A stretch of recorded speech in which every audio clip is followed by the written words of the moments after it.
Comment la psychanalyse explique-t-elle les symptômes corporels d'origine psychique? Il arrive que certaines personnes présentent des symptômes physiques, comme des douleurs, des troubles digestifs, des essoufflements, des tensions musculaires, sans qu'aucune cause médicale claire ne soit identifiée. Dans ces situations, une hypothèse explorée par la psychanalyse est que le corps exprime ce que la personne ne parvient pas à dire avec des mots. Dans cette perspective, le corps devient une sorte de messager silencieux. Les émotions, les conflits internes ou les tensions psychiques qui ne sont pas reconnues consciemment peuvent se manifester sous forme de troubles somatiques. Ce phénomène ne signifie pas que les symptômes sont imaginaires. Ils sont bien réels, mais leur origine est à chercher dans le vécu émotionnel, souvent inconscient. Le raisonnement repose sur l'idée que certaines personnes ont des difficultés à percevoir, comprendre ou exprimer leurs émotions. Quand le langage affectif fait défaut, c'est le corps qui prend le relais. Cela peut se produire par exemple lorsqu'une personne a été confrontée à un stress intense ou ancien, sans avoir pu le verbaliser ou le symboliser, notamment dans l'enfance. Les émotions refoulées ou inexprimées cherchent alors une issue, et le corps devient le lieu d'expression de cette tension. Dans ce cadre, les symptômes physiques ont une valeur symbolique. Ils peuvent représenter une émotion ou un conflit. Par exemple, un mal de gorge récurrent pourrait refléter quelque chose qui reste en travers de la gorge, sur le plan psychique. Mais parfois cette symbolisation est très réduite, presque absente. Le symptôme devient alors un simple débordement, une traduction brutale d'un mal-être non identifié.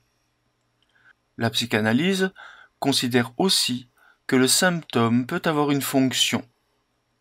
Éviter une prise de conscience douloureuse, attirer l'attention, exprimer un besoin ou maintenir un certain équilibre psychique. Le corps devient une sorte de compromis, un moyen de garder à distance des contenus internes trop menaçants ou confus pour être pensés. Comprendre ces mécanismes permet de mieux accompagner les personnes concernées. Il ne s'agit pas de faire disparaître le symptôme à tout prix, mais de l'écouter comme un langage possible du psychisme, qui cherche à se dire autrement.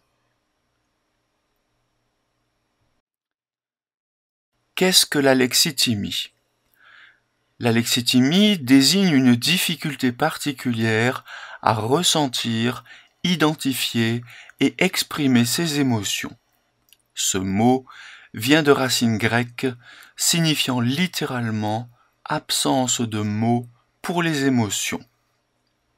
Une personne alexithymique ne manque pas d'émotions, mais elle a du mal à en prendre conscience, à les nommer ou à les traduire avec des mots. Elle peut ressentir une tension intérieure, une agitation ou un malaise, sans savoir s'il s'agit de tristesse, de colère, de peur ou de toute autre émotion. Cette difficulté n'est pas simplement un manque de vocabulaire. Elle concerne la capacité même à faire le lien entre une sensation interne et une émotion identifiable. On remarque aussi souvent une pauvreté de l'imaginaire. L'activité mentale de la personne tend à rester concrète, pratique, centrée sur des faits, des tâches, des obligations.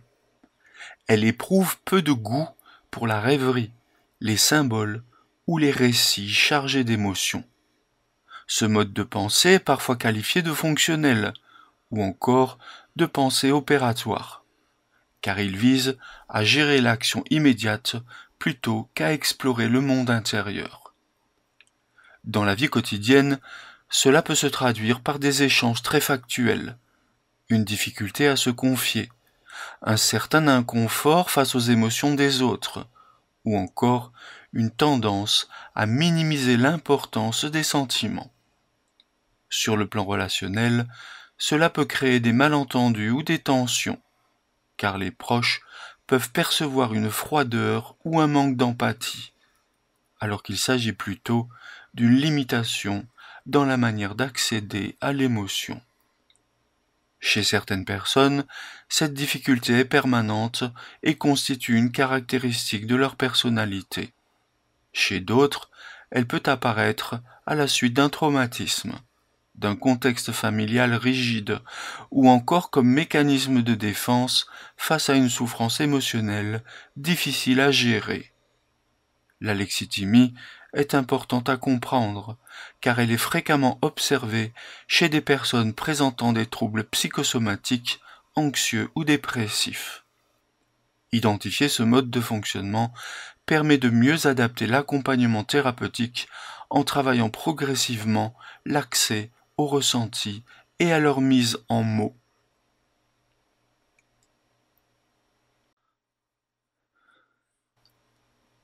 Les manifestations cliniques de l'alexithymie. Les manifestations de l'alexithymie ne sont pas toujours visibles au premier regard, mais elles influencent profondément la manière dont une personne vit ses émotions, communique avec les autres, et parfois même ressent son propre corps. L'un des signes les plus caractéristiques est la difficulté à reconnaître ce qu'on ressent. Une personne alexithymique peut dire qu'elle se sent mal, tendue ou fatiguée, sans pouvoir préciser s'il s'agit d'angoisse, de tristesse ou de frustration.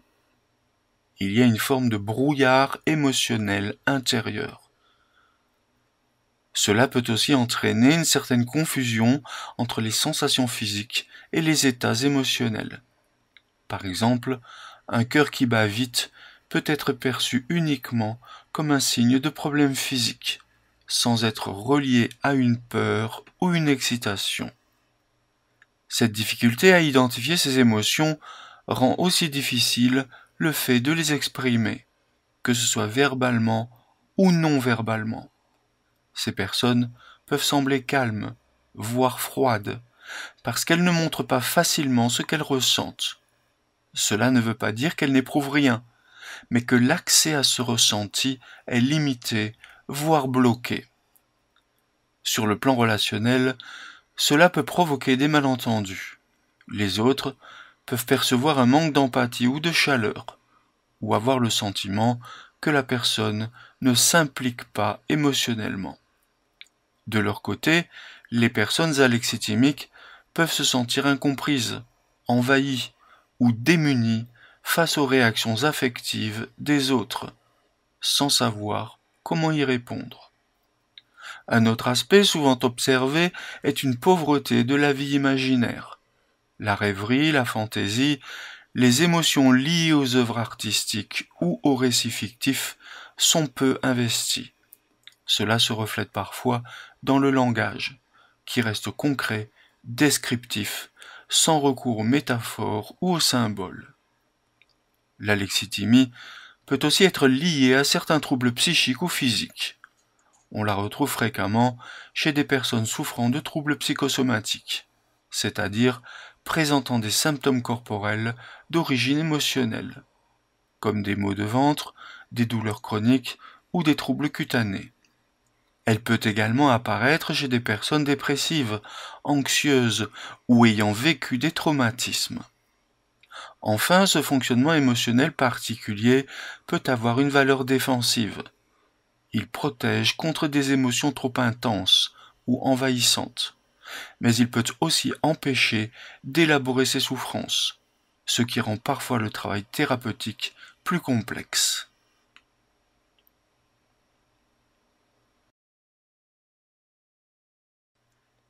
Les méthodes d'évaluation de l'alexithymie. Pour repérer l'alexithymie, plusieurs méthodes peuvent être utilisées, car ce trouble ne se voit pas directement. Il concerne la manière dont une personne entre en contact avec ses propres émotions. L'évaluation repose donc sur l'observation, l'écoute et parfois des questionnaires standardisés. Au niveau de l'entretien clinique, l'entretien reste un outil essentiel. En parlant avec la personne, on peut observer la façon dont elle parle de ses émotions, ou ne le fait pas, la tendance à rester dans des descriptions factuelles, ce qui s'est passé, plutôt que dans l'expression de ce que cela lui a fait ressentir. La difficulté à utiliser des mots nuancés pour parler de sentiments. Par exemple, dire seulement « je vais bien » ou « je vais mal » sans plus de détails.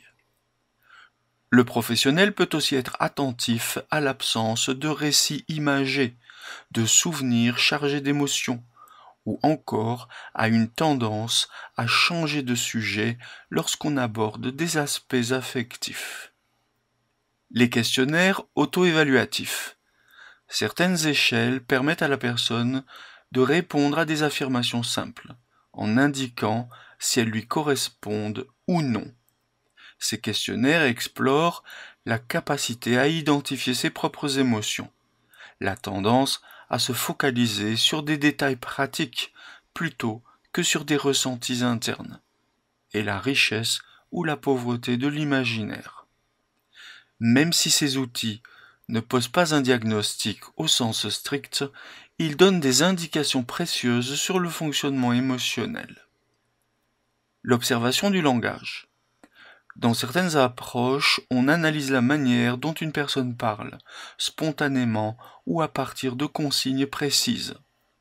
Le choix des mots, plutôt concrets ou symboliques, l'utilisation ou non de métaphores émotionnelles, la présence d'expressions subjectives, je ressens, je me sens, ou leur absence. Cela permet de mieux comprendre comment l'individu organise son rapport à lui-même et au monde extérieur.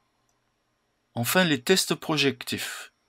Dans certains contextes cliniques, on peut également proposer des tâches imaginatives, comme des dessins, des interprétations d'images, des récits à construire, pour explorer la capacité de la personne à symboliser, imaginer et exprimer des contenus émotionnels à partir de stimuli externes. L'évaluation de l'alexithymie demande donc une approche nuancée. Il ne s'agit pas simplement de mesurer un score, mais de comprendre une manière d'être, souvent ancrée depuis longtemps, et parfois liée à des expériences de vie ou à des mécanismes de protection.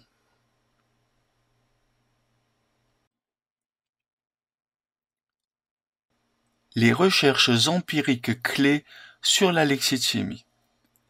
Comprendre l'alexithymie ne repose pas seulement sur des théories. Des recherches concrètes ont été menées pour observer ce phénomène dans la réalité, à partir de groupes de patients, d'expériences de langage et d'analyses comparatives. Ces études permettent de mieux cerner les particularités des personnes alexithymiques, en les comparant à d'autres profils.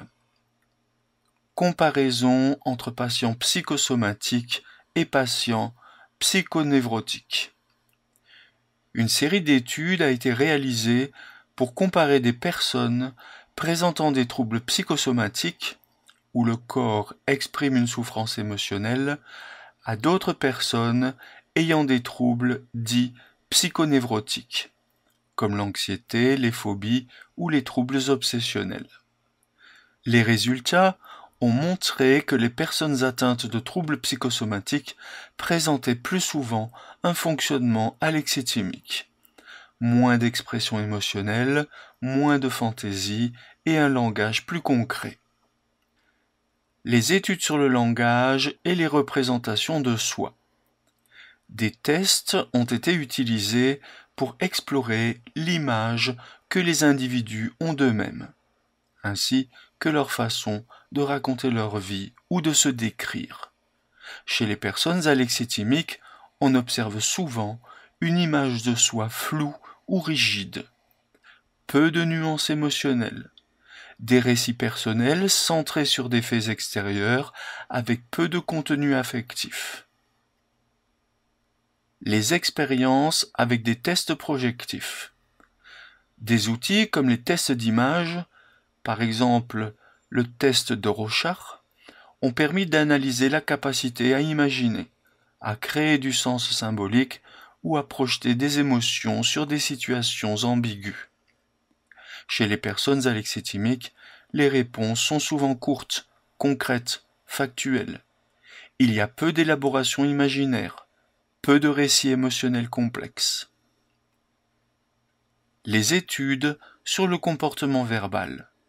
Les chercheurs ont aussi observé comment les personnes s'expriment dans différentes situations, en parlant seul, monologue, ou en interaction avec quelqu'un, dialogue. On a constaté que le style de langage restait souvent le même, peu émotionnel, peu symbolique, même quand le contexte changeait. Cela montre une forme de rigidité dans l'expression de soi. Des analyses plus poussées ont permis de repérer une moindre utilisation de termes liés à la peur, à la colère ou à l'intimité. Enfin, l'analyse informatisée du langage. Avec l'aide d'outils numériques, il a été possible d'analyser plus précisément le contenu des paroles. Fréquence des mots émotionnels, richesse du vocabulaire, construction des phrases. Ces méthodes ont confirmé que chez les personnes alexithymiques, le langage est souvent plus plat sur le plan émotionnel, même quand elles parlent de sujets personnels. Ces recherches permettent de mieux comprendre ce qu'est l'alexithymie au-delà des définitions. Elles montrent qu'il s'agit d'un mode de fonctionnement global qui se retrouve à la fois dans le corps, la parole, la pensée et la relation aux autres.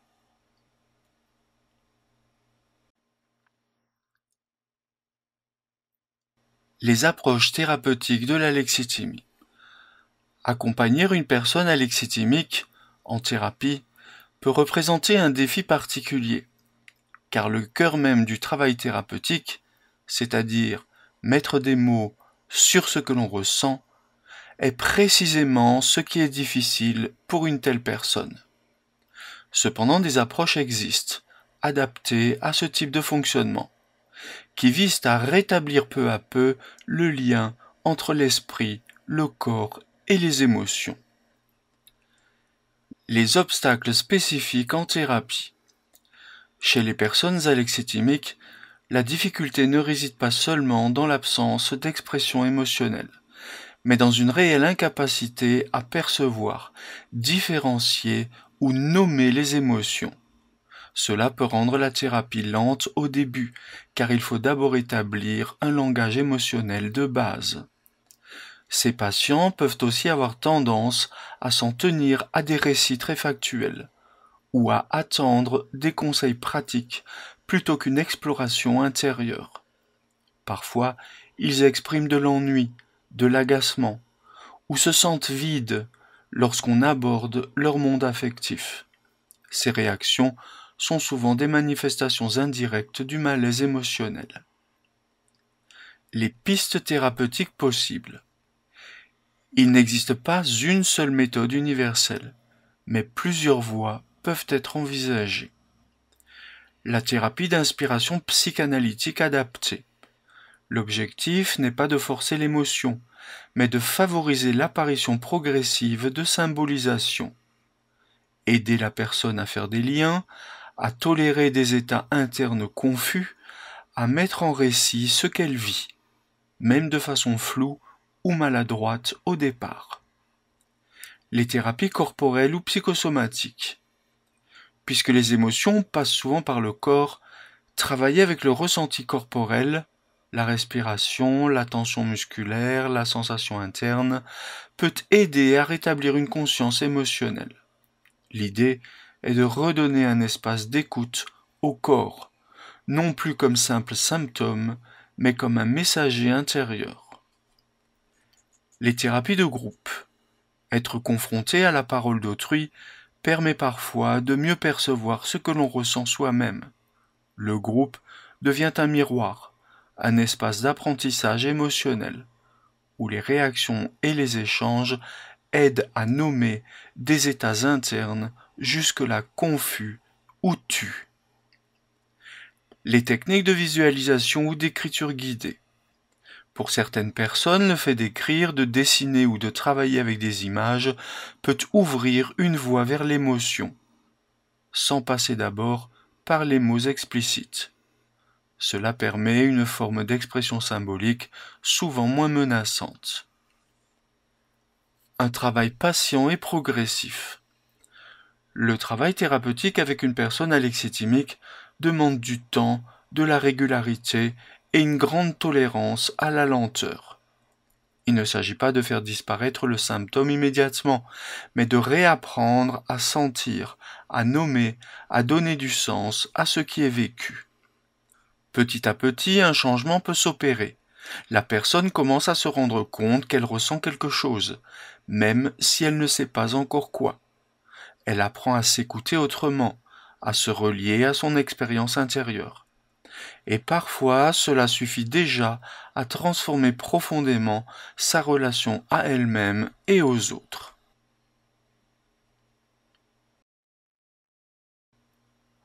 Les réflexions éthiques et sociétales autour de l'alexithymie. L'alexithymie n'est pas une maladie au sens traditionnel, mais une manière particulière de fonctionner sur le plan émotionnel. Cela soulève plusieurs questions importantes, qui dépassent le cadre strictement clinique ou psychologique. Ces questions concernent la manière dont on perçoit, juge, accompagne ou comprend ces personnes dans la société. Traits ou symptômes.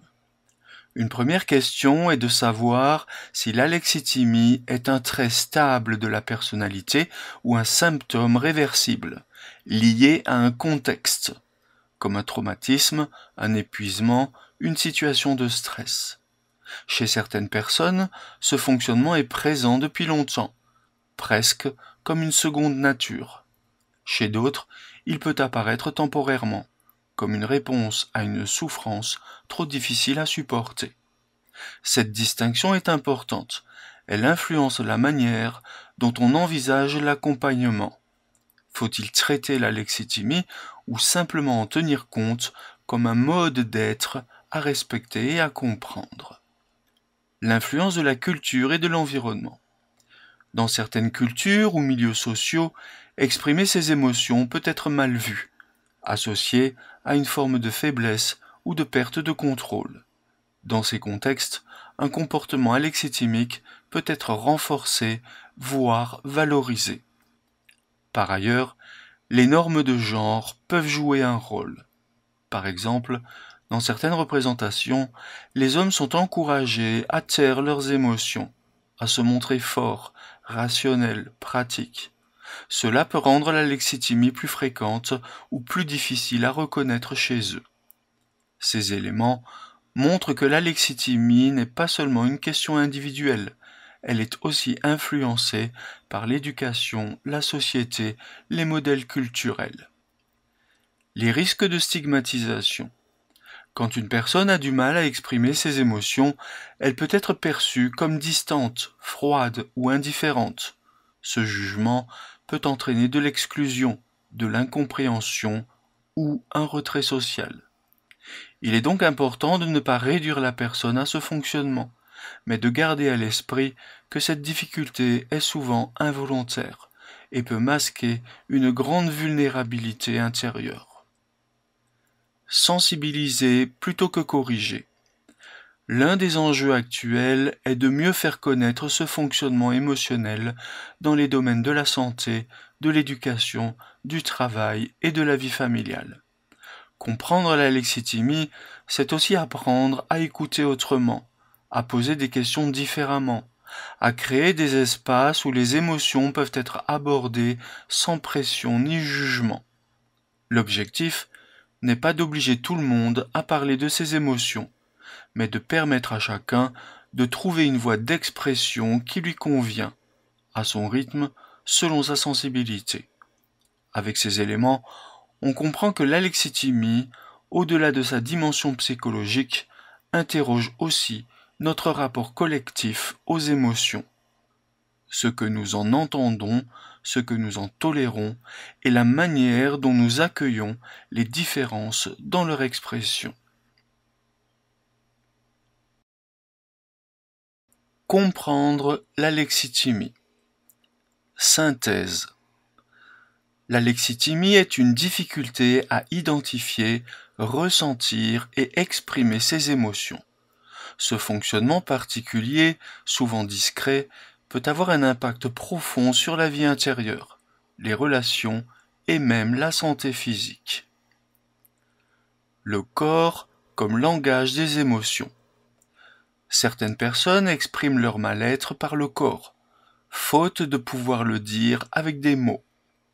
La psychanalyse a mis en lumière ce lien entre souffrance émotionnelle et symptômes physiques, considérant que le corps peut devenir un relais quand les émotions sont refoulées ou non conscientes. Qu'est-ce que l'alexithymie ? L'alexithymie se manifeste par une difficulté à nommer ses émotions, une pensée concrète orientée vers l'action, un manque de fantaisie ou d'imaginaire.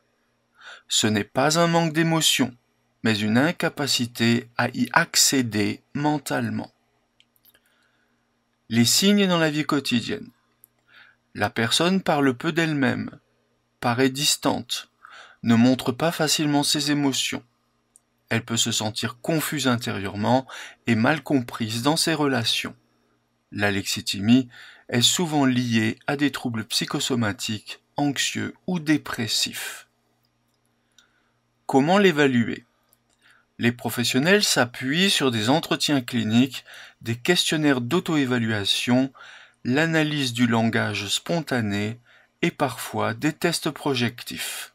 Le but est de comprendre comment la personne vit son monde intérieur. Ce que montrent les recherches.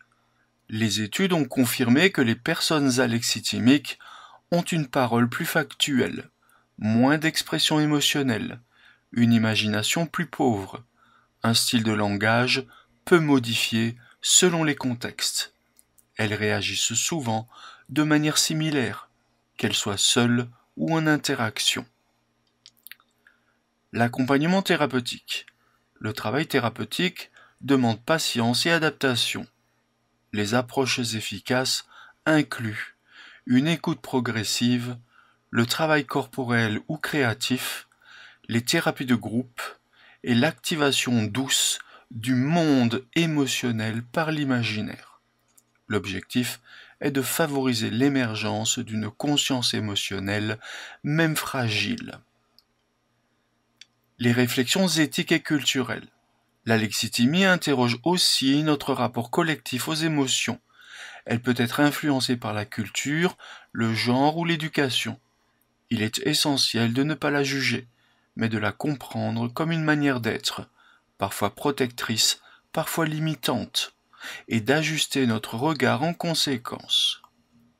En conclusion, l'alexithymie ne doit pas être vue comme une anomalie à corriger, mais comme un appel à mieux écouter ce qui ne se dit pas aussi facilement, à reconnaître d'autres formes d'expression et à respecter les rythmes singuliers de chacun face à l'émotion.